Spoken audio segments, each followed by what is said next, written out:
স্টার্টিংয়ে ম্যাথল্যাবের যে ইন্টারফেস এইটা সম্পর্কে জানবো, এটার সাথে পরিচিত হব।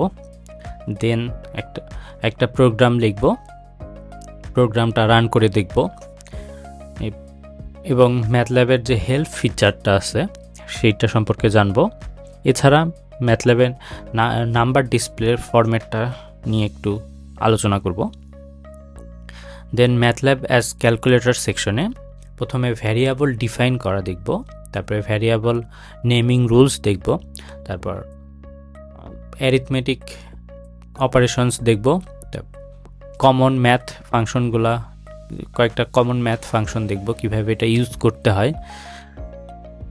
এছাড়া কমপ্লেক্স নাম্বার কিভাবে ম্যাথল্যাবে রিপ্রেজেন্ট করা হয় সেটা দেখব, সাথে কিছু হেল্পিং ফাংশন দেখব। এর ম্যাথল্যাব অ্যারেস এই সেকশনে অ্যারে ডিফাইন করা দেখব, ক্লোন অপারেটরের কাজ দেখব, অ্যারের বিভিন্ন পার্ট এক্সট্রাক্ট মডিফাই করা দেখব। এছাড়া ম্যাট্রিক্স অ্যালজেব্রা দেখব। দেন ইনপুট আউটপুট সেকশনে কমান্ড উইন্ডো থেকে ডেটা ইনপুট নেওয়া, যেটা আমি কিবোর্ডের মাধ্যমে ডেটা ইনপুট দেব সেটা দেখব। তারপর বিভিন্ন ক্যালকুলেশনের পরে যে আউটপুটটা পাই সেই আউটপুটটা ডিসপ্লে করার জন্য, ইউজারের কাছে ডিসপ্লে করার জন্য ডিসপ্লে printf ফাংশনটা দেখব। টেবুলার ডাটা শো করার জন্য টেবল কিভাবে ক্রিয়েট করতে হয় সেটা দেখব।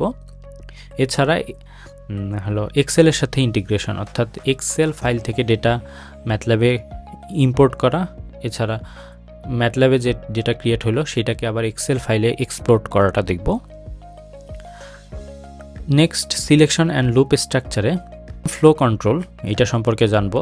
তো প্রোগ্রাম ফ্লো কন্ট্রোলের মধ্যে সিলেকশন স্ট্রাকচার, যেটা ফিল্ডস দিয়ে করা হয় সেটা দেখব। এছাড়া লুপ স্ট্রাকচার, অর্থাৎ একই কমান্ড রিপিটেডলি এক্সিকিউট করার জন্য ফর লুপ, হোয়াইল লুপ দেখব। এগুলার জন্য যে দরকার অপারেটর সেটা হলো রিলেশনাল আর লজিক্যাল অপারেটর, সেগুলো দেখব। দেন প্লটিং সেকশনে ট্যাবুলার ডাটা থেকে XY প্লটিং কীভাবে করতে হয় সেটা দেখব।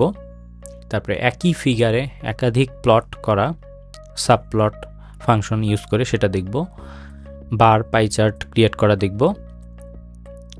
দেন ইউজার ডিফাইন ফাংশন, এই সেকশনে আমি ইউজার ডিফাইন ফাংশন ক্রিয়েট করব, এটা কিভাবে ইউজ করতে হয় মাল্টিপল ইনপুট আউটপুটের জন্য সেটা দেখব।